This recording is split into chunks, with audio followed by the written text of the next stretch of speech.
लड़की आराम से सो रही थी, लेकिन तभी किसी ने उसकी कंबल खींच ली। वह जब उठकर चेक करने लगी तो एक आदमी ने उसके बालों को पकड़कर खींच लिया। दरअसल वह उस लड़की के पिता थे। जब लड़की अपने पिता से इसका रीजन पूछती है तो वह शांत रहता है। फिर उसने अपनी बेटी को गंदी नजर से देखा और कहा कि अब तुम जवान हो गई हो। लड़की की आंखों में आंसू आ गए। फिर जब सुबह हुई तो सारे लोग नाश्ता करने लगे। लड़की के पिता ने ऐसे व्यक्त किया जैसे कुछ हुआ ही न हो, लेकिन लड़की से यह सब देखा नहीं गया और वो वहाँ से उठकर चली गई। अचानक उस आदमी की वाइफ जानवरों की तरह खाने लगी। उन सभी को यह देखकर अपनी आंखों पर विश्वास नहीं हुआ, क्योंकि अचानक उनका परिवार अजीबोगरीब हरकतें कर रहा था। महिला ने अपने छोटे बेटे के खाना न खाने पर अजीब व्यवहार किया। यह सब उनके लिए एक सदमे से कम नहीं था। फिर जब रात को वो लड़की नहा रही थी तो उसे एहसास होता है कि उसके आसपास कोई है। जब वो चेक करती है तो वह उसकी छोटी बहन थी, लेकिन जब वो उसे वहाँ आने का रीजन पूछती है, उसकी बहन अजीब तरह की हरकत करती है और वहाँ से चली जाती है। फिर वो लड़की नहाने के बाद अपनी बहन के पास जाती है, लेकिन उसकी बहन उसे बताती है कि वह पिछले 1 घंटे से यहीं पर थी।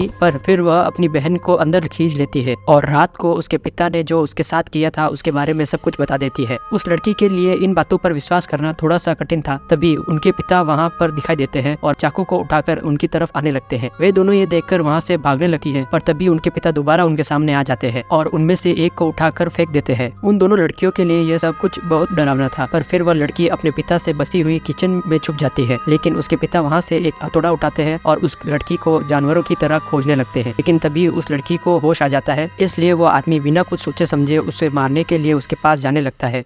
पर जैसे ही वह उसे मारने वाला होता है तभी फिर अचानक से वो वहाँ से चला जाता है, जिसके बाद वही आदमी नीचे से दोबारा उनके पास आता है। पर अब वो आदमी पूरी तरह से बदल चुका है। वो उन लड़कियों को पूछने लगता है कि तुम लोगों ने यहाँ पर क्या किया था। पर तभी इसी बीच उस आदमी की पत्नी आ जाती है और वह उन्हें मारने लगती है। अचानक से उनका पूरा परिवार अजीब तरह से बर्ताव करने लगता है। आदमी अपनी लड़कियों को उससे बचाता है, पर फिर वो एक गंदी मुस्कान देती है और अंदर चली जाती है, जिसके बाद दोबारा से वो महिला लौट कर आती है और वो भी ये सब देखकर हैरान रह जाती है। दरअसल इनके पूरे परिवार के ऊपर एक खतरनाक आत्मा का साया था। वो लोग इन सब से बचने के लिए अपने घर पुजारी को बुलाते हैं और वो उनके घर के पास आते ही समझ जाता है कि यहाँ पर एक बहुत खतरनाक आत्मा का साया है जो उसके कंट्रोल में नहीं है। पर फिर भी वो उनकी मदद करने का सोचता है और वो वहाँ से चला जाता है। लेकिन रास्ते में उनकी कार का एक खतरनाक एक्सीडेंट हो जाता है, जिसमें वो और उसके साथी बुरी तरह से घायल हो जाते हैं।